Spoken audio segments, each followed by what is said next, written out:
What's up? Welcome into Chicago Bears Now. My name is Harrison Graham. We are live here on YouTube. Training camp is here. Veterans reported today. First practice tomorrow. Football is back. Can't wait for it to actually be here with some games coming up soon. But appreciate everybody hanging out here today. We got producer Nick Roloff hanging out once again as well. So let's get it popping here in the live chat. Let us know where you guys are watching from. Shout out your city, and we'll get some shout outs to you. Rolly, we made it. We're here. It's back. Football is here. It is back, and I couldn't be more excited. And I have started watching highlights from last season, just going through previous games. And, I got to flash myself on screen to just announce this right here. But I texted Harry and some of our other Chat Sports employees here in a group chat, unannounced, that I just said Mitch Trubisky was absolutely blackballed out of the league. So last night, we're in this big group text. I'm about to go to bed. Still a little under the weather. I'm finally feeling better today, which is great because we're live.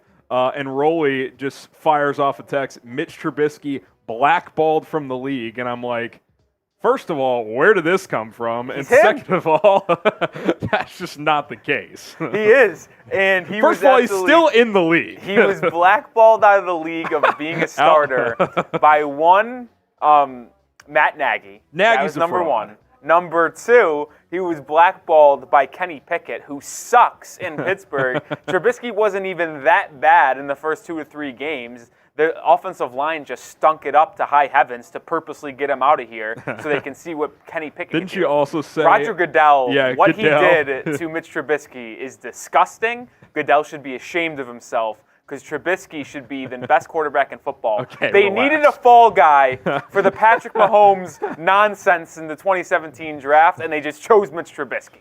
Well, they chose the Bears too because we've all been suffering. But Eileen in Omaha, as we get back on track here. I was waiting for Sam Lectaro's hypothetical of the week. Maybe Sam's not with us this week.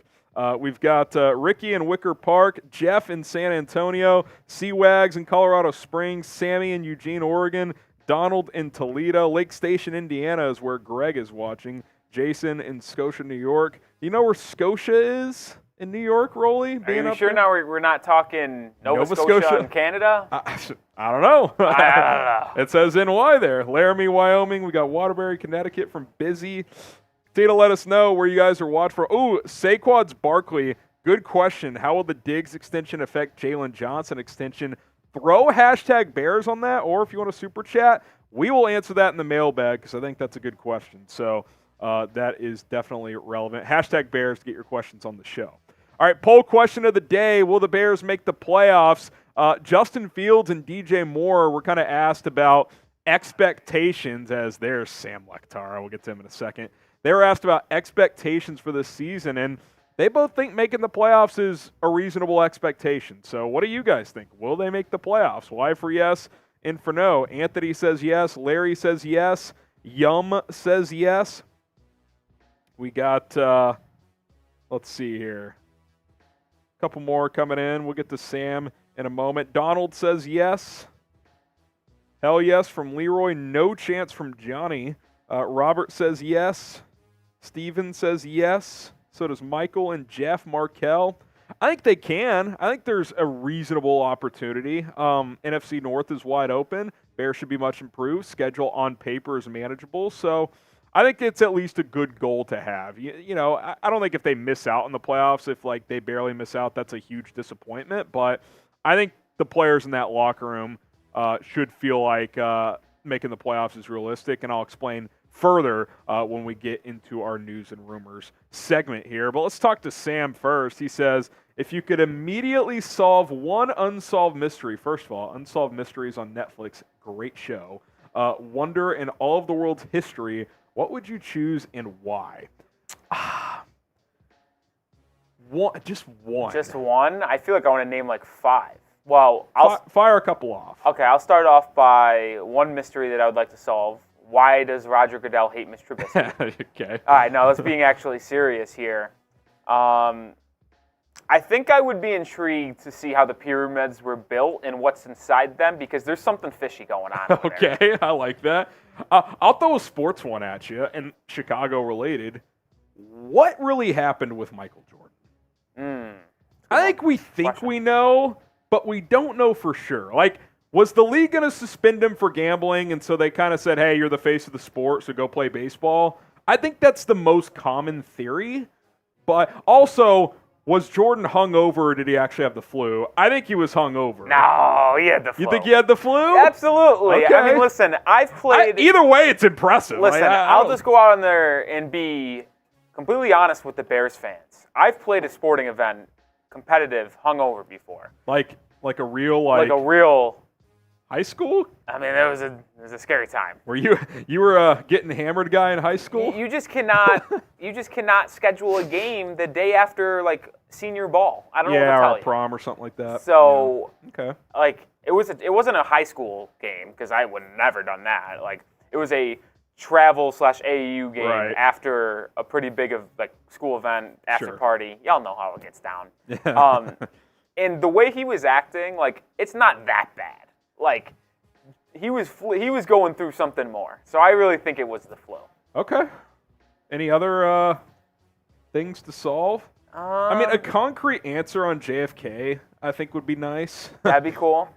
Here's another thing. I don't even know if anyone knows. I mean, there's political theories, of course, but. That's a good one. I'm still going back to those pyramids, man. There's something shady about I think more information on like space. Yeah, I would like to see. And the ocean. Ocean's been on the hot seat. I don't even want to know what's going on in there. Ocean's on the hot seat. I really don't. I don't want to know at all. I guess I would like to know. I want to know if Area 51. How real is it, and what's going on? I'm a big aliens guy too. I mean, I know they've been here. Yeah. Just call a spade a spade. They've been here. Yeah. We're just too stupid to realize They're probably here currently. Chipper might be an alien in disguise. Executive producer Jake Chipper could be an alien, and we don't even know. What's up, Asia? All right, Sam. I'm over here being... Who killed Tupac and Biggie? Hey, that's a good one. I almost put that on there, but... I'm trying to think of other ones. Unsolved mystery. Shut up, Nagy. OJ. I almost put that on there, but we all know what happened. Let's be honest. Did Epstein kill himself? That's a good one too. All right, Tito. Appreciate it, It's actually pretty funny you asked. Fields Tito number 86 in the top 100. What you think? So Rolly put out. Why don't you explain yourself first? Listen. So I've been looking at the top 20 to be coming out so far, and you know what? 100 to 81. To be clear. I'm a football guy. You know what?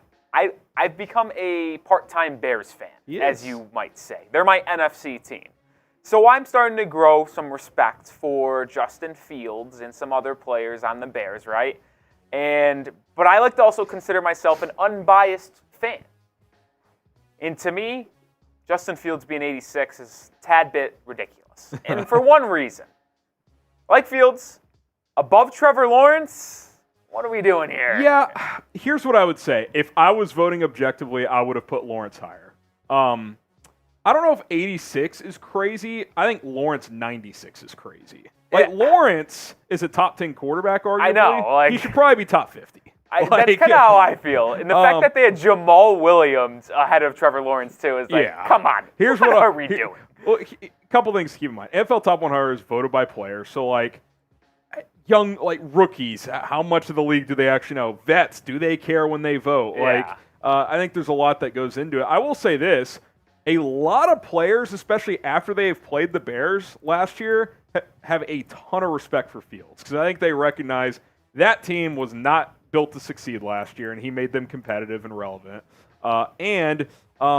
He is fucking impossible to tackle, man. Yeah. Seriously, he is the fastest quarterback in the league, and he's throwing Hassan Reddick to the ground and breaking sacks and spinning off dudes. So I think players have respect for him, but yeah, he obviously still has a lot to prove. So I think the 86 is okay. I do think Lawrence barely being inside the top 100 is a bit ridiculous. I just want to call. I don't want to create division between me and some of the Bears viewers.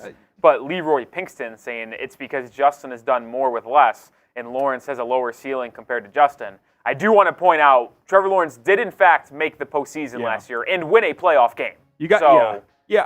I wouldn't say he's done more with less, but he has 100% had way less. Like the Jags last offseason spent more money than anybody. No, I agree. They built around him last year. The Bears have done that this year, so let's see how they do this year. Yeah, let's not act like Trevor Lawrence has a stacked roster around him, though, and no one expected them to make the playoffs, let alone win a game, let alone battle with the Chiefs for 3 quarters. Yeah. I think people are more saying the Jags actually tried to win last year. Yeah, that's from a roster building standpoint. The Bears did not. They tore it down and tanked without saying they were tanking, essentially. Okay, bear down. Get the bear downs flowing in the comment section if you love the Bears. Type bear down. And then we'll get it popping here. Ron says bear down in the chat. Get a few shout-outs going. We got Ivan in the chat. Ryan Poles in the chat. Heard from you earlier today. Matt Nagy. Jason M. in the chat. We got Chris Aldridge. Donald Lear. Let's see. Robert Brushabear. Robert, I feel like I haven't seen you in a while. Christian Sciana. We got Douglas, Steven, Leroy. Get the bear downs going. I'm seeing some FGBs going in the chat as well. Sammy, Mike, Alan, Jaleel, Markel, Jason, Larry, Reflector, Jeff, Joe, Ron, Anthony, Don Burr is in the chat, riling people up as well. Get the bear downs going. Here's our super chat menu today. I got to go ahead and take a shot for Sam Laktara. Shout out to Sam. Cheers. $20 if you want to get a sticker on the Fields boot. I'm hoping to auction this off in the first preseason game. Got some room for a few more stickers, so we're getting that going. Got the Fields boot here if you want a sticker on it. $100 I'll do a beer bong. I'm still under the weather, so $100 there. For $500 I'll fill up the Fields boot with water. I'll do a water boot because trying to stay hydrated. But that amount of liquid is still challenging. So if we reach that, we'll make it happen here. So that is on the menu today if you guys feel like donating to the show. If you're ready for today's show to start, go ahead and like this video. Hit that like button and make it happen here. Asia says, are you Marshall's twin? I am most definitely not Marshall's twin. Asia, I got to ask you. Giants Now is live. What you doing over here, Asia? Hanging with the real ones. Yeah, I mean, it's always nice to see Asia's name pop up in the chat whenever I'm doing a live stream, but I'm just a little surprised you're over here. Shout out Asia. Shout out Asia. I love Asia. She was always tuning into Knicks Now games over the past season, a lot of Giant stuff. Asia's a real one. She said I was over there. Well, now she's over here. I guess Marshall and Seeps ordered her out. Or maybe they signed off. Who knows? All right, like the video if you're ready for today's show to start. Here's what's coming up on Chicago Bears Now, the latest news and rumors with training camp here. We'll react to some of what Ryan Poles, Matt Eberflus, Justin Fields, and DJ Moore said at the podium today. We will answer some questions, so use hashtag Bears or Super Chat to get your questions on the show. And then I got a full training camp preview, 5 burning questions for Bears training camp. All that and more is coming up here on Chicago Bears Now. On Chicago Bears Now, Ryan Poles and Matt Eberflus spoke to the media today ahead of training camp. What did they have to say? I react. We also heard from Justin Fields and DJ Moore. They set expectations for the upcoming season. Are they realistic? Are they not? And training camp is here. Veterans reported today, 100% attendance. All good signs for the Chicago Bears. Let's go ahead and jump on into today's show. If you're excited for Bears training camp, type bear down in the comments down below right now. Spam it, and let's jump into the latest Chicago Bears news and rumors heading into training camp. I'm Harrison Graham. Ryan Poles and Matt Eberflus spoke to the media today, and of course, Poles was asked about the idea of signing an edge rusher. It's been a hot topic all offseason. He said he wouldn't comment on specifics in terms of what players they've talked to, which free agents they're interested in. But he did make it clear that he is still open to adding an edge rusher. Here was a direct quote. He said, "Always will search to improve the roster," which is kind of just GM coach speak, right? Like, yeah, we're always looking for ways to improve our football team, but he also made it clear, like, we're not going to mortgage the future or do anything crazy just to sign a player at a position that is viewed as a need. Now, I do think it is a pretty clear need. Here are some of the players available at the edge position. Some of the usual suspects. Yannick Ngakoue still out there, 9.5 sacks last year. I'm certainly still interested. Justin Houston also had 9.5 sacks a year ago. Jadeveon Clowney only had 2 sacks, but he's probably the best run defender left at the edge spot. Robert Quinn, bad year last year, wasn't good with the Bears. They traded him. He was even worse with the Eagles, but 2 seasons ago had 18.5 sacks. Could he rediscover that magic in Chicago? Melvin Ingram still available as well. He had 6 sacks in 2022. So there's still guys out there that I think could help this defensive line. Now, Ryan Poles also had this to say about the Bears' defensive end position. He says, "There's guys we have high expectations for on this football team that we hope can develop and take that role in terms of being a productive edge player." And, you know, you look at things, DeMarcus Walker, Rasheem Green, younger guys, Dominique Robinson, Travis Gibson, maybe they like Terrell Lewis. Who is that guy, right? If they're not going to go external, which I still think they're going to sign somebody, I just do. But if for some reason they don't, or even if they do, based on the guys they currently have, who is that guy? Like, which current edge excites you guys the most? I want to hear it from you guys right now. Which edge rusher gets you most excited for this season? I think DeMarcus Walker is the name that should come to mind. He was the most productive player last year. I'm hoping Travis Gibson and or Dominique Robinson have big years this year, but I think realistically, if one of them is productive, you'd be pretty happy. Let me know which edge rusher excites you the most. More notes from Flus and Poles today. Of course, they talked about Chase Claypool as he was on the PUP list for like 24 hours. Media fans, we were all curious about that. Poles basically just said, look, he needed another day or two to be fully ready to go. It was just a procedural thing, so no looming concerns there. Darnell Mooney is ready to go. Poles did kind of say they're going to monitor him. I think it sounds like they're going to ease him in a bit because they want him full throttle for week 1, but he has been cleared. He's ready to practice. And then, obviously, Justin Fields is the center of discussion, and Ryan Poles says he expects Justin Fields to improve. He didn't list specific benchmarks statistically, but he said, look, he needs to look in the mirror and understand where his weaknesses were a year ago and improve upon those. So I think they have high expectations for Fields. Not so high where he's got to be an MVP candidate or something like that, but they do expect progress, especially in the passing game.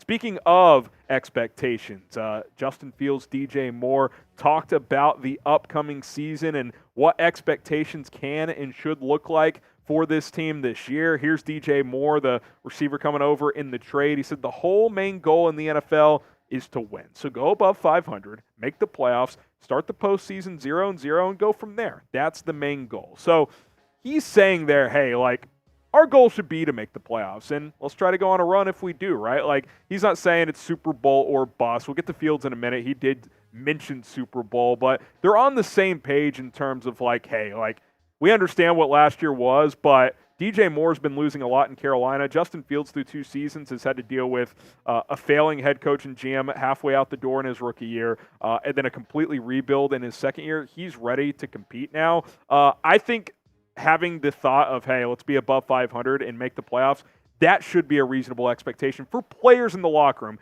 Is that, like, expected for us as fans, media, etc.? I don't know. Like, I don't know if I expect a playoff team, but I think when you look at the schedule, when you look at the additions, when you look at the coaching staff remaining intact, when you look at this division, I think, like, having a goal of making the playoffs is more than reasonable. Like, I don't think that's out of bounds to shoot for that. The NFL, compared to other professional sports leagues, going into week 1, I would say 25 to 28 teams feel like they can make the playoffs. There's only 3 or 4 teams each year that shouldn't feel that way, and I don't think the Bears are one of those this year. So I think it's a reasonable expectation. More thought on that in just a moment. A quote from Justin Fields as well. But speaking of the season, FGB shirts, Week 1, Packers come to town. Get your F Green Bay shirts right now. Plenty in stock. Chatsports.com/FGB. You can spam the FGBs in the comments as well. FGB. Pick up a shirt today. I'm going to be repping this Week 1. Rep it with me as we take on the Packers. Here's Justin Fields on those expectations. He says, everybody around here has the same goal. We all know what the ultimate goal is, and that's to win a Super Bowl, make the playoffs, and go from there. And just so you guys don't take this out of context, I do think that him saying ultimate goal, like, I think he's saying that in terms of, like, it's not this year or bust for a Super Bowl. Like, he's saying, hey, let's be a playoff team this year, and eventually the ultimate goal is to win a Super Bowl. And look, that's what it should be, right? Like, if you're a quarterback in this league and your goal isn't to win a Super Bowl at some point, then go do something else. Like, go sell insurance, because if you don't have that competitive fire in you, then you're in the wrong business. Last year was very rare in the sense that going into the season, I was a little more optimistic than some, but that faded quickly, and it was clear why, because they just tore the whole thing down. If your goals aren't to be a playoff team, like I said, go do a different job. 2022 was unique, where a new staff came in, a new GM, they tore it down, basically intentionally lost so they could start competing the next year. That's where the Bears are now. We're in the next year. 2022 is over with. We kind of knew pretty quickly last year the Bears would stink. But again, 25, 26, 27 teams should view that they could make the playoffs. Unless you're the Cardinals or the Colts, a couple of NFC South teams, maybe a couple other teams out there this year, the Texans, you should feel like you could make the playoffs this year, and the Bears are no different. I think they've made enough additions. I think they have enough talent where they can compete for a playoff spot here in 2023. So I'm glad these players understand, hey, we can compete for a playoff spot. Will the Bears make the playoffs? That's a totally different question. They think they can. They want to, but will they? Type Y for yes. Type in for no. Let me know what you guys think. Will the Bears make the playoffs or not? Couple more notes on Justin Fields. He declined Netflix. He was asked today at the press conference if he watched the Netflix series Quarterback with Mahomes and Cousins and Mariota. He said he did and talked about that. And he was also asked if he would do it himself if he was asked. And he flat out said he was asked and said, I don't think I'm going to do it. He didn't give like a 100% concrete answer, but it was like 99.5. Like, he's not going to do it. He said maybe down the road, just not this year. And kind of the point he gave was, look, like, I like the energy right now, I like the vibes. I don't want to mess with that. I think he recognizes this team went 3-14 last year. They don't need extra distractions. Even though I think it would be awesome as hell to see him on the show. Selfishly, I would love to see him on it. But I think Fields also recognizes, like, hey, this is a big year for me. Like, talking about himself, like, he's got to be dialed in, locked in, and prove to this franchise that he can be the franchise quarterback for years to come. So I understand him not wanting to do it right now. Look, if he balls out, has a great year, and they want to reach out to him in the future, I think once you're more established, it's easier to want to do it. But I understand him not necessarily wanting to do it right now. More on Fields. The NFL Top 100 list has started to trickle out. We've gone from 100 to 81, and Fields' top 100 player voted on by players in the league, 86 in the NFL. This, of course, has sparked Twitter debates because Trevor Lawrence is ranked 96th. Full disclosure, Lawrence is ranked too low. I don't think Fields is ranked too high. I was surprised that Lawrence wasn't higher than 96, but listen, when you listen to other players talk about Fields in this league, especially after they've played him, they respect the hell out of him because he's a competitive player. He's the best running quarterback in the league. I've been on record saying that for a long time now. And yeah, like, the passing game has to come along, but he is a weapon. He's hard to go up against, and if he has a big year this year, he might be top 50 on this list next year. Subscribe to the channel. Bears training camp update's going to be coming your way every single day. First practice tomorrow. You're not going to want to miss it, so turn on those notifications. We're going to have you guys covered here on Bears Now. Hit the sub button, hit the bell. You're going to be good to go. Speaking of training camp, vets reported today. So everyone has arrived. No injuries to report. Again, we already discussed Claypool and Mooney. They seem ready to go. And it sounds like these players are motivated. Ryan Poles and Matt Eberflus both mentioned that a lot of these players came into camp in great shape. They were given specific tasks in terms of body weight percentage and specific weigh-ins in terms of what weight to come into camp and ready to go. And Ryan Poles specifically talked about his first-round pick this year, Darnell Wright, and had this to say about the Bears' right tackle. He said this offseason he busted his ass. He lost weight. He lost body fat. He absolutely crushed the conditioning test like he didn't even break a sweat. So that's a positive sign because I think Darnell Wright was a guy that big, powerful, and athletic. They probably wanted him to shed 5 or 10 pounds for this zone offense where he's going to pull a lot. So sounds like he's ready to go. So certainly going to keep an eye on him throughout training camp in the preseason. But look, these guys are motivated. They went 3-14 last year. You think that makes them happy? Like, even for players in the league that view this more of a job than as just a fun thing to do to try and win or lose, like, you still want to compete, right? You don't want to be the worst team in football, and I think these players are pretty motivated for this year. Some key Bears dates here. First practice tomorrow, July 26th. Flus also announced that the first padded practice will be next Wednesday, so they're going to ease into it. Most teams take anywhere from 4 to 7 days to get to that first padded practice. They're going to take a full week here, so next week things will really ramp up. And then preseason opener against Tennessee on August 12th. So it's exciting. It's here. Things are happening quickly, and Bears football is back. And if you don't want to miss out on any of it, like I mentioned, subscribe to the channel, turn on the notifications. We're not going to let you down. We'll keep you guys in the loop with everything going on around this football team. Bear down. Let's go. All right, from Jack, a first-time super chatter. Shout out to Jack. Let's go. Shout out to Jack. I'll take a shot for that. I love this comment, too, by the way. First-time super chats. Oh, a different Jack. Boo!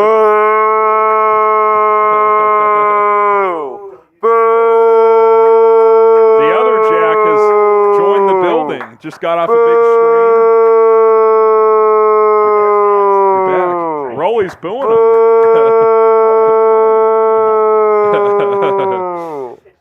Happy training camp reporting day. We made it. Rolly is like a broken record right now. Let's read this super chat. He says, just to keep these Lions fans quiet, the Buccaneers won the NFC North in 1999. The last time the Lions won the North was 1993. Get out of here, Don Burr. Yeah, listen, Don Burr's talked a lot of trash. The Lions are getting a lot of hype for the first time in a while. Go prove it. Go prove it, Detroit. I don't believe in it. Can you do it? We'll see.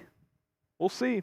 Remember, here's our super chat menu. We'll flash that real quick, and then we're going to take some of your questions here in a few minutes. So hashtag Bears or super chat. But $10 or first-time super chatters, I'll take a shot. $20, you can get a sticker on the Justin Fields boot. We already have, just eyeballing this, like, I think over 100 people on this thing.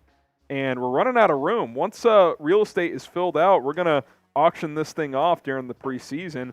$100, I will do a beer bong here. And then for $500, I will fill up that boot with water and chug it because I'm still recovering from illness and can't do a full beer boot. But I will do a water boot, and the liquid is the challenge. Rolly will tell you, like, sure, beers make it tougher, but it's the volume of liquid in the boots, Rolly, that makes doing those tough. So it's the stomach feeling afterwards. It's not like you get drunk too, no doubt about it. But it's really just the mass feeling in your stomach. Yes, that is not too fun.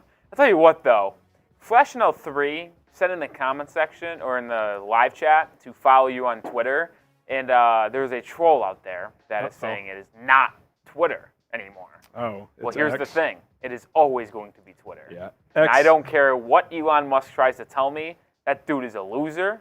Agreed. And it will be Twitter. It's just weird to me. Like, it's Twitter. It's Twitter.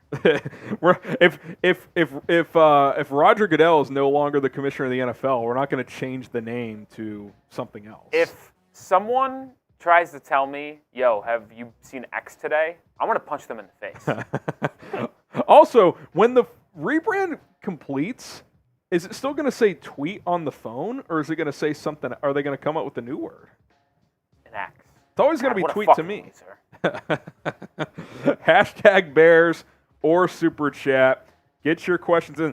By the way, reminder, boss man James Yoder brought it back up to me. I know y'all been waiting. He is still going to get a tattoo on his shoulder. I know you guys don't believe it. It is going to happen. I forget that day, believe me, man. it will happen. I forget that was part of the palooza that happened on the first day of free agency. I'm going to, full disclosure, and Rolly knows this, we have been swamped the last couple months. Our boss, James, specifically, because we've interviewed a ton of people for different jobs here at Chat Sports. So he hasn't even had time to do videos on his own channel, hardly at all. It will happen, though. We had a conversation recently. It's going to happen. So when we figure out a time and date, we'll go live or we'll do a video or something.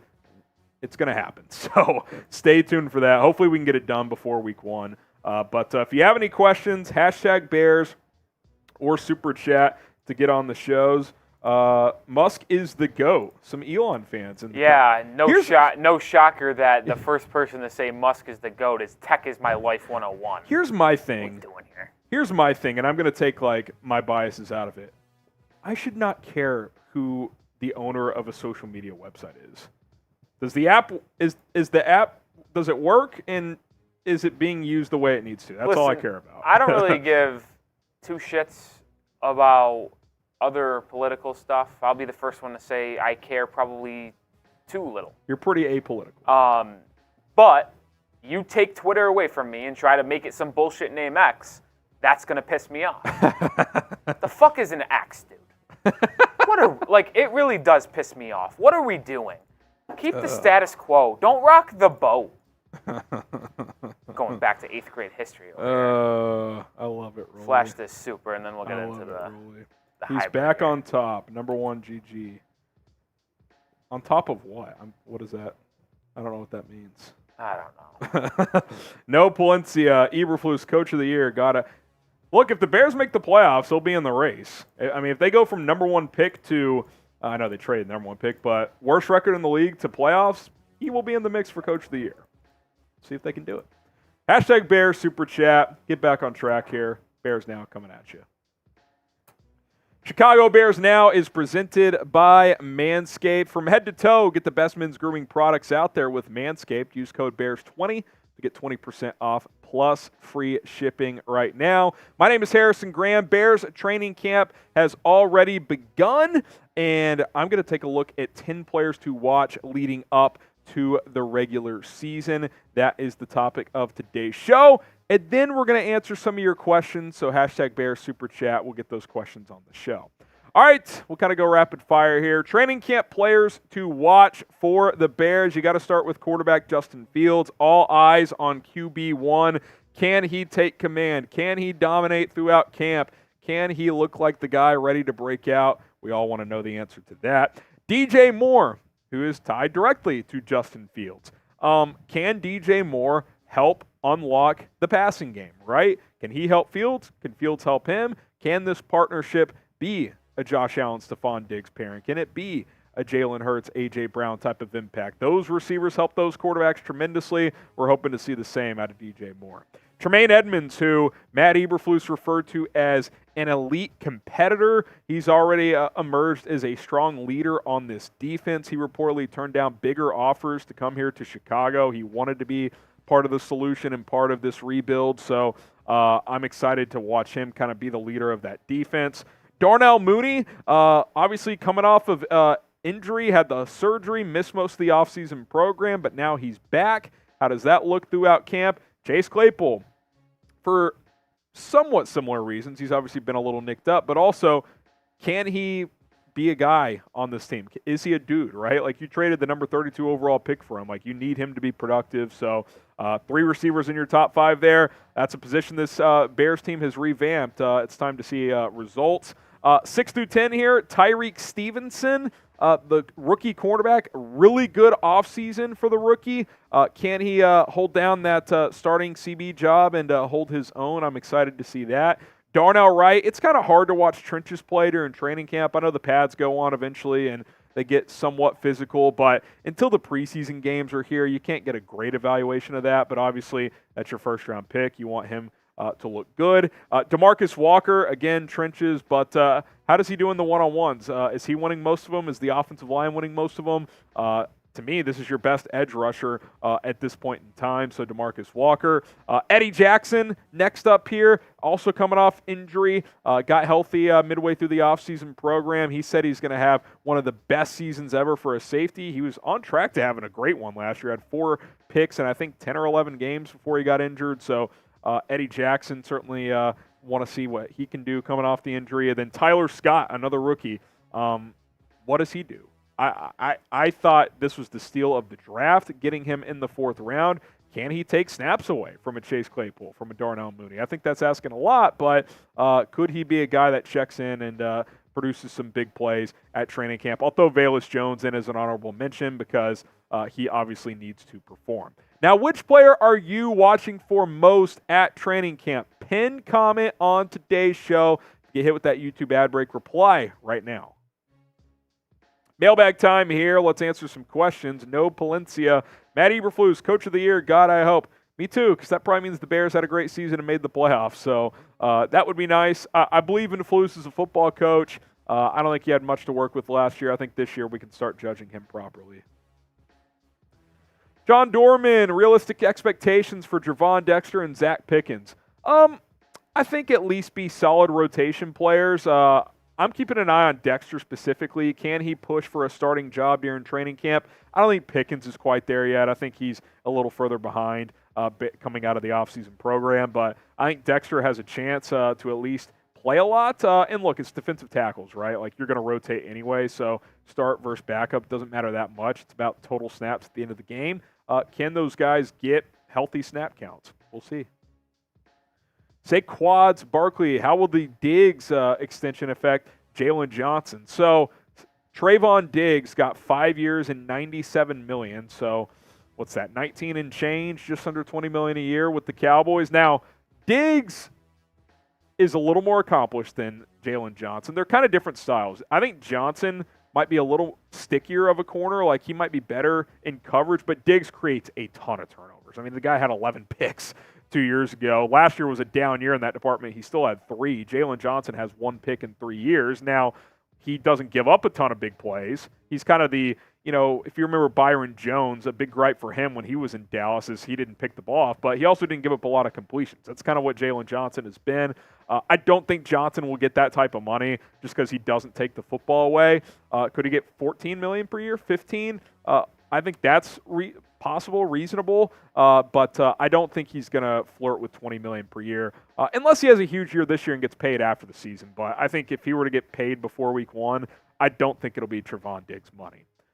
Now, use your money to take care of yourself. And the Beard Hedger from Manscaped is a great product, and summer is here, and Manscaped has the best products from head to toe, and I love that they added beard products in the last year or so because I'm a beard guy myself, and I like to keep it nice and groomed. And I used a lot of trimmers in the past, and a lot of tangle, a lot of hair tug, and I just got to the point where I was like, I'll just go full shave. But ever since I've gotten the Beard Hedger, 20 adjustable rotary on one item on the trimmer. You don't have to have the attachments, which I really love with this product, and it's very smooth, very easy to use.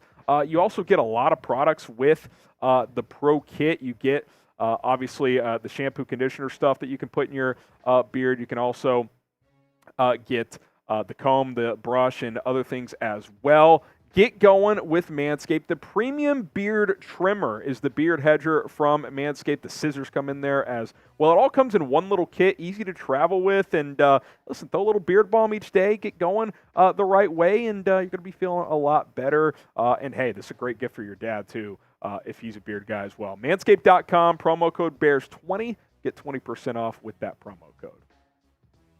Donald Lear, if signing an edge means one of our players doesn't get an extension, which edge would you sign and which player would you choose not to get the extension?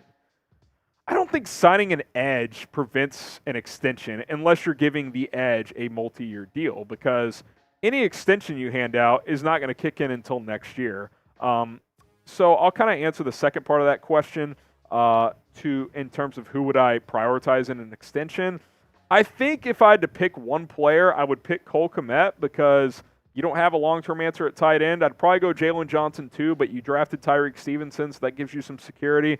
I got to see Darnell Mooney and Chase Claypool play at least a little bit, I think. I mean, Mooney coming off the injury, Claypool has not proven anything in Chicago yet. So out of those 4 guys, I think the receivers I'm going to wait on. I'd go Kmet 1, Johnson 2, Mooney 3, Claypool 4 if I had to rank it. Thomas Gage, what Bear do you hope Kyler Gordon could become this year? I was thinking Nathan Vasher, Pro Bowl back in 05 when it actually meant something and played well in the 06 Super Bowl. Nathan Vasher was a great player for the Bears. I'll never forget returning that missed field goal for a touchdown. But can Kyler Gordon – how about Bryce Callahan, who was a good nickel for this team for several years? I think Gordon can be a really good player. He was good against the run last year, improved in coverage as the year went on, ended up having 3 picks by the end of the season. So I think maybe he could be the anti-Jalen Johnson, where maybe he's not quite as sticky in coverage, but he gets more takeaways, and that could blend well for years to come if these two are here for years to come. Frank Sinatra, thoughts on signing Cameron Brate as tight end 3? Open to it. I like Cam Brate, good red zone option, decent blocker. I'd prefer a more pure blocking tight end like a Mercedes Lewis. I mentioned Michael Pruitt the other day. He actually re-signed with the Falcons, so he's off the board. But I still think that tight end 3 spot is an area we're not talking about enough. I love the Kmet and Tanyan duo. I really do. But this is a team that runs 2 tight end sets a lot. Like, you need a 3rd tight end at least. I mean, 4 could make the team, and I don't think the 4 of the guys you currently have is super adequate. I think your top 2 are. I think maybe a 3rd could emerge, but I would feel more comfortable with a veteran tight end 3. We'll see if they make that addition. Daily basis, any player you would trade a first for right now? I love Justin Fields, but I would trade a first for Patrick Mahomes. The Chiefs would tell me to go F myself, but it's hard to say. I mean, sure, like Nick Bosa, I would trade a first for, but the Niners would want a lot more. The answer is yes, but for players that are legitimately available, like I don't think I would trade a first for Danielle Hunter right now with the neck issue he had a couple years ago. I wouldn't do it for Chase Young. So for realistic trades, probably not. Of course, there's players out there though that I would definitely do it for. Okay, what is the stronger Bears position group right now? Running back or linebacker? I think linebacker is probably a little better because it's deep and it's good at the top. T.J. Edwards, Tremaine Edmunds were 2 of the top 6 graded linebackers by PFF last year. Edmunds just turned 25, so you're feeling good there. You also have Jack Sanborn, Noah Sewell, Dylan Cole. But I like this running back room too. Khalil Herbert, Deontay Foreman, and Roshan Johnson I think is formidable. So let me know what Bears fans think. I'm curious what the comments section is saying. Jason Nelson, I think Travis Gibson will stand out this year. He was top 5 most double team last year. With improved defense, he will step up his game. Yeah, he got doubled a lot last year because you didn't have to really focus on anyone else because he had 7 sacks the year before. Once you traded Robert Quinn, there was really no one else who could get in the mix there. I'm hoping Gibson starts opposite of Walker. I have Green in there for now just because he's a vet, but I think Gibson is capable. He was really good 2 years ago. Last year, I thought he took a step back. I thought it took him a little while to shift from a 3-4 to a 4-3 edge guy, but the talent is there. We've seen it. It's just a matter of him going out there and proving it. Arthur Smith, do you think Eddie Jackson gets a deal done in 2024 or sooner? So Jackson's 29. He's got 2 years left on his deal, I believe. I definitely don't think they would extend him now. Like, if he had a big year this year, I could see them extending him next off season, to lower his cap hit next year, maybe give him like a 2-year extension, but he'll be 30 next year. So it's not guaranteed that Eddie Jackson's here long term. I could see him being here this year. I think he'd be here next year, assuming he plays well this year. But beyond that, it's going to depend on how he plays. I think Ryan Poles is wanting to stay young for the most part. So I think it's a big year for Eddie Jackson to, play well like he was last year, but stay healthy as well, which he did not last year. Mike Nintendo, will the Bears take the next step? I mean, it depends what you mean by next step. I mean, I think they're going to win more games this year, but I mean, if they win 6 games, that's 3 more than last year. Like, is that enough for a next step? I think the floor's got to be 7. Like, if you win less than 7, I'm pretty disappointed. If you win 7, but Justin Fields takes a big step, I'm like, okay, I would have liked to win more, but at least your quarterback played well and you feel good going into 24. 8, you're pretty happy. 9 or more, you're thrilled. So 7's the floor. 10, if you want to get crazy, 11's probably the ceiling. I think you're somewhere in that 8 to 9 range if things go well. Michael Ellis, do you think the Bears have enough to beat the Packers at least once this season? I live in Packer country and getting sick of losing to these guys. Oh, look, I'll just say it right now. I expect to beat Green Bay in week 1. They're coming to your crib. It's Jordan Love's first real start. I know he's played a couple games before this year, but you got to win that game. You got to set the tone. You got to shift things back in your favor in this rivalry. So I'm not going to sit here and say they're going to sweep the Packers. I think Green Bay still has a decently talented team, but you've got to beat Jordan Love at home in week 1. Can you imagine if Jordan Love comes into your house, outplays Justin Fields, and beats the Bears in Chicago? You want to talk about a meltdown from a fan base? It can't happen. You've got to win that game, if nothing else, just for the mental fortitude moving forward. Appreciate all the questions here on the show. If you got any more, social media always available. Follow me on Instagram at HGramNFL. Follow me on Twitter. It's what we're still calling it here, at HGramNFL as well. Hit me up with your Bears questions right there. I will hit you back.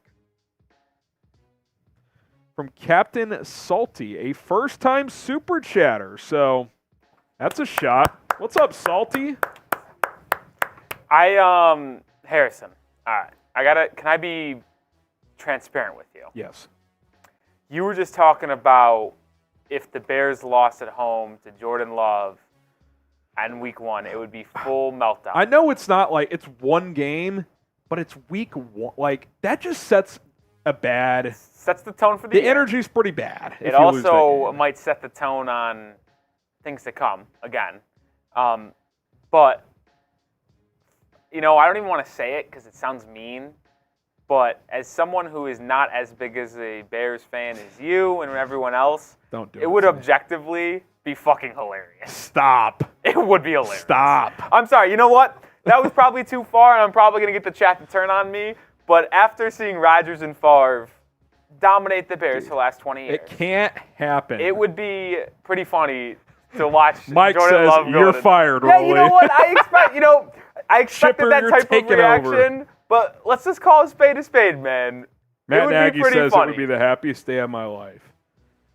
The Grinch. Yeah, I knew that was going to get me. Chipper's on it saying spam F Rolly in the chat. Rolly likes to troll. To be clear, Rolly wants you want the Bears to win that game, right? I do. We're going to be live for the watch party. I absolutely want the Bears to be good. I want them to have success. I want to be doing playoff watch parties. I hear what you're saying, but I'm also saying fuck off to what you're saying. Yeah. I get it. Like, listen, for someone who has no dog in the fight, no actual dog, it would be. He has a little dog. Pretty fucking funny. It just would. We're getting him there. It just would. Rolly, you missed my comment from Asia. What was your comment? Ask Harrison, I won't miss does it he like time. all Chicago sports, and how does he deal with Cowboys fans in Texas? So full disclosure, I am a Mavs fan, but the Bulls have kind of become my East team, so they're kind of my second squad. See, Santana M gets it. Look, the best way to deal with Cowboys fans is just kind of like just leave them there. Just leave them there. Yeah. They have big expectations again. Will they deliver on Tito, it? Probably not. He's officially changed on me. F Rolly, fair. LOL. Listen, it's fair to get that reaction. Santana M says, as a hardcore Bears fan, but that would be funny. Yeah, I think people can understand the brutal humor that would provide. Guys, you just got to take a step back from hating the Packers and then just look at it from an NFL fan's perspective. I just can't. Yeah, Asia. I can't put myself there. Asia, I can't. You know what it be, Asia. I just. Brandon Bass is in the chat. I like to do a little bit of trolling, so it causes me to get Suns legend Brandon Bass? But Asia, what was your comment that I missed? I won't miss it the next mentioned time. it. Oh, what was it? It was ask Harrison if he's an all Chicago sports fan. Oh, okay. Then I said the Bulls thing. I don't know baseball wise, which I guess I like the Cubs more. I'm kind of indifferent. Yeah. I'm a Mets fan. It's painful. By the way, ever since you talked yourself back in, they've been horrible. They've plummeted. They're done. I talked myself back in. They're completely done. Lost to the White Sox, lost 2 of 3 to the Red Sox, and they'll probably get swept against the Yankees in this next 2-game series. Uh-oh, Braves fan in the chat. Oh, Jesus Christ. Can I ban someone from the channel? Hey, you just told them it would be funny if the Packers won. You gotta wear that one. You gotta wear that one.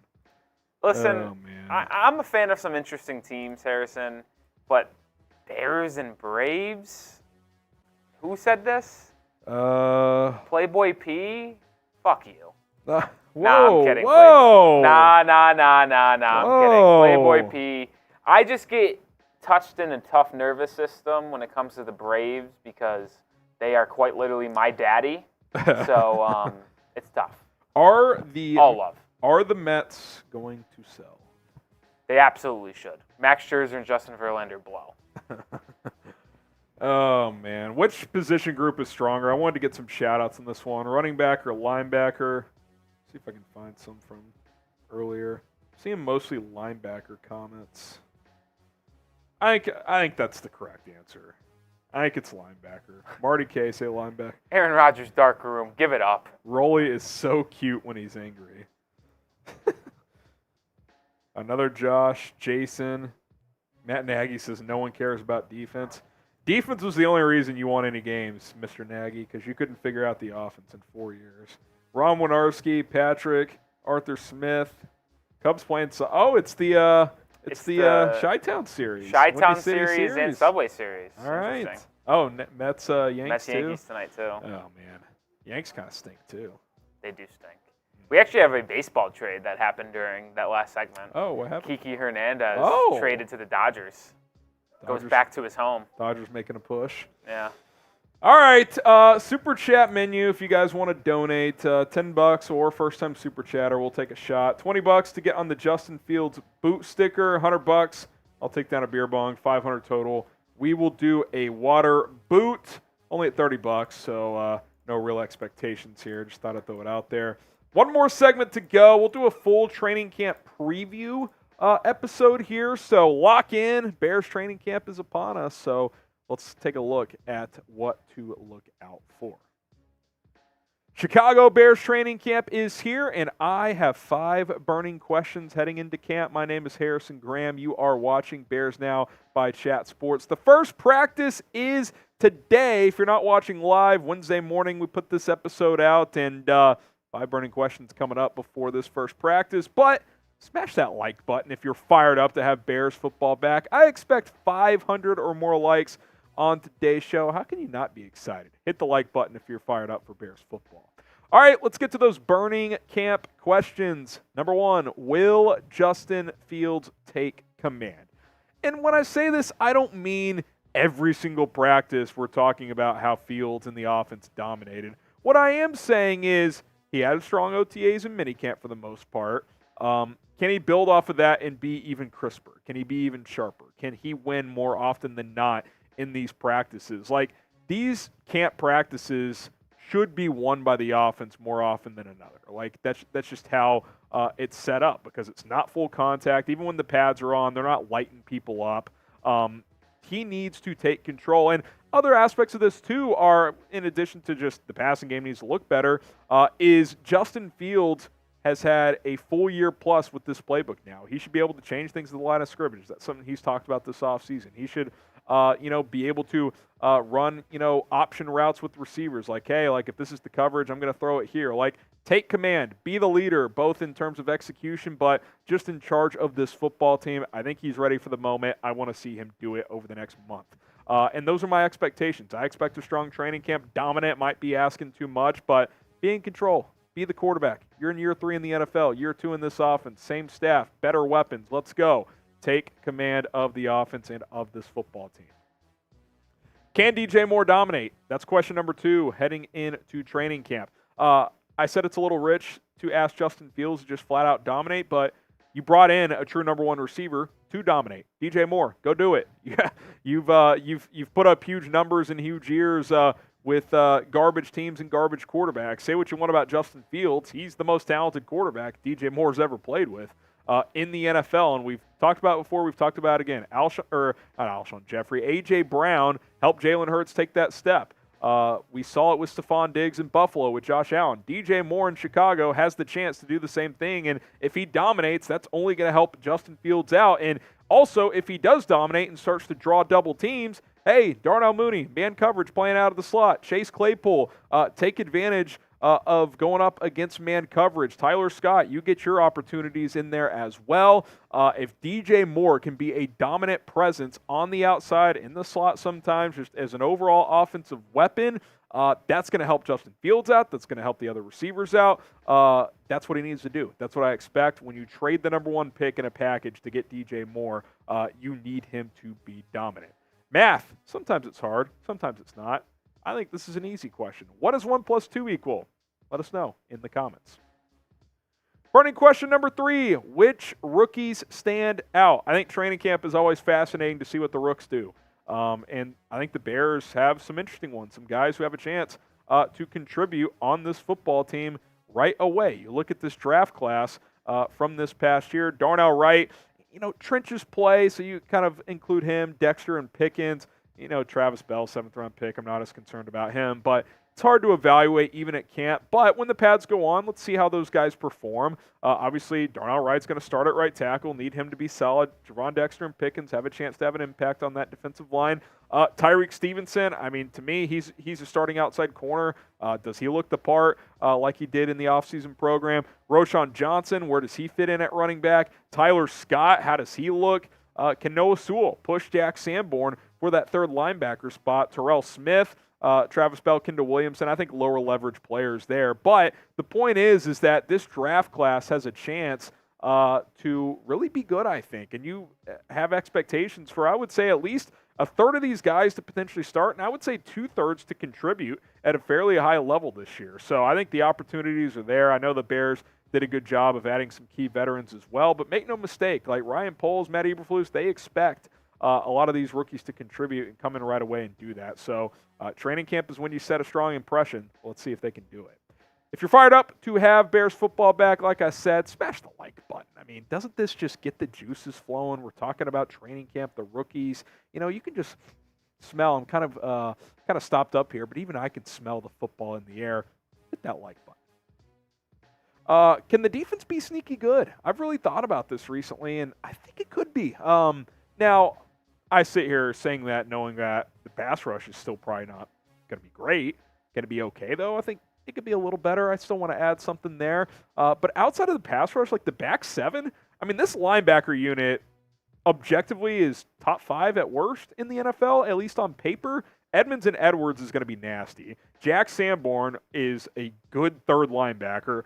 Noah Sewell, I think, can give you quality snaps. Dylan Cole played well last year. He's a good special teamer. You go 5 deep there in terms of legitimate players at the linebacker position. Now, cornerback is pretty strong too, especially if Tyrique Stevenson coming off of strong OTAs and minicamp. Like, if he continues to grow, if Kyler Gordon takes a year to leap, like, you're projecting a bit here because it's a younger position group, but you know what you have in Jalen Johnson.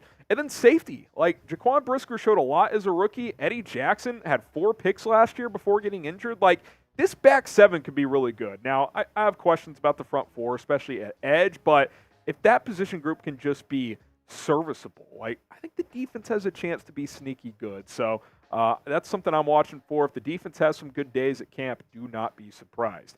How will the Bears defense be this year? I think it's going to be good, type G for good. And when I say good, top 12 in the NFL. A for average, 13 to 20, 13, 21. B for bad, bottom 3rd in the league. I think you'll be in that average range. Like, I think top 20 defense is possible. I really do think it could happen. And then which running back emerges, right? Khalil Herbert, whose picture you see right there, he's RB1 right now. But even though they let David Montgomery walk, they added some talent here. Deontay Foreman had a damn good year last year, especially after Christian McCaffrey got traded in Carolina. Roschon Johnson was a player I really like coming out of Texas. I think the Bears, and they've vocally mentioned how special of a leader and player he could be. Travis Homer is a guy who has experience on 3rd downs. Treston Ebner is going to compete. So you've got 5 dudes competing here. I'm focusing on these top 3, of course, and Khalil Herbert, Deontay Foreman, I think they'll be vying for that RB1 role at least early on. Herbert led all qualified running backs in yards per carry last year at 5.7. Foreman was a bruiser for Carolina, 4.5 yards per carry. just over 900 yards. Roschon Johnson, kind of a do-it-all guy at Texas, as their number 2 back behind Bijan Robinson. I do think it'll be a running back by committee, but more often than not, someone emerges. I think Khalil Herbert is most likely going to be that guy, but we know he hasn't been very good as a pass protector. So if he doesn't take major leaps there, then you're going to need someone on third downs. Homer has had some experience there. Roschon, I think, can do that. So we'll see if Herbert's improved in that area and as a pass catcher. But this competition's going to be real. It's going to be hot and heavy. I'm excited to see how it plays out because this is a team that is still built to run the football. There you go. 5 burning questions as training camp is here. I'm excited. We're going to have you guys updated here on a daily basis on Bears Now, so subscribe. We'll see you soon. Luke Clark, do you think it's possible to start 6-1, 5-2? Let me just pull back up the schedule here. Oh, do we have the schedule rolling? I'll just flash it here. First 7 games, Packers at home, at Bucks. I mean, to me, you should start 2-0. It's not a given. You were 3-14 last year, but like that's my expectation. At the Chiefs, 2-1. Broncos at home, feels 50-50. Let's just say you win that game because it's at home. Washington, it's on the road, but like I think they can beat Washington. It's not a given. Minnesota and the Raiders. I think the question is, do I think it's possible? I do think it's possible. Would I pick 5-2 or 6-1? Probably not. I'd probably be more in like that 4-3 realm because they'll probably drop a game they shouldn't, but they'll probably win a game they shouldn't. So when you add the Chargers game in there too, like, can you get to 5-3? Like, I still think there's going to be some kinks early on in the season, but the schedule is manageable. Like, can you get to 5-3? I would say you'd feel pretty happy about that before the schedule gets a little tougher in the second half. If I may, Harrison, looking at the first 8 games and what you could expect after the first half of the season, I would probably lean 4-4 with a 5-3 possibility here. That's like, probably where I'd say I do think they started off 2-0. I think they lose to the Chiefs. I think that, obviously this best team in football on the road, it's going to be tough. So you're saying 2-1 there. I think they would beat the Broncos at home because they are fraudulent, but that's no gimme. I mean, they still have a top 5, top 10 defense in the league. Sean Payton's a good coach. Right, so I think they could win that. So let's just be generous and say 3-1, right? Then you're at Commanders Thursday Night Football. That's a sneaky, tough game, especially coming off a game against a pesky, physical, defensive team. Road teams on Thursday night typically struggle too. Well, and you go off against those Broncos, and you're going to get battered and bruised from that game. So then you have a quick turnaround against the Commanders at home.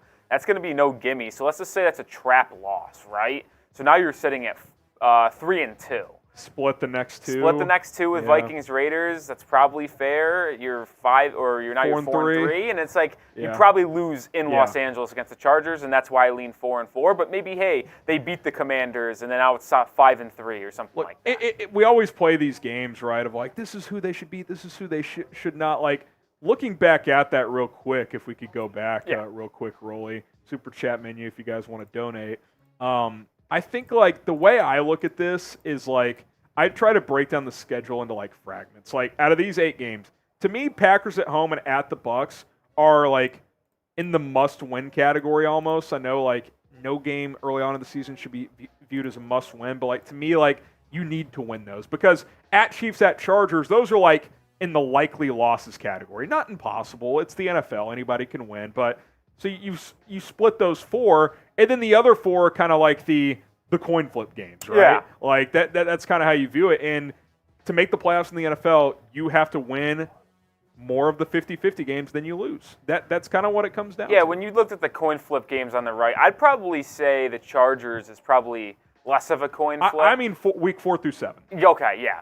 I said Packers Bucks in the close to must-win category. Chiefs Chargers likely loss category. Yeah. Other 4 50-50. Yeah, Can you win at least 2 if not 3 of those? I'd completely agree with that, and I think one positive here, and through your first 8 games, you're sitting at 4 home games, 4 road games, so it's pretty even. I will say this. I like this. The Commanders play Philly on the road before that Thursday night game. So they're going to get smoked. And that's also going to be a physical game. Yeah. So that kind of evens out in terms of coming off who you're playing. So the NFL is very much, we don't do this enough when we evaluate the schedule. A lot of it is when you play somebody. Oh, I completely agree. That's like... And that's kind of why, I mean, like in a vacuum, Do I think the Bears would beat the Commanders even on the road? Yes, but when you take in the fact Thursday Night Football on the road, short week, and then after playing a tough Broncos team, even though it's in Chicago, I get the Commanders will have a tough matchup as well, but that is going to be a physical game where you could have some banged-up fellas. And then on the flip side of that, you get extra time to play the Vikings at home. Yeah. So, like, that becomes a little easier than just in a vacuum, right? So it kind of evens out throughout the course of an 18-week schedule. But I would say this, Harrison, and if the Bears want any chance to make the postseason this upcoming year, I think it is a must 2-0 start. You should.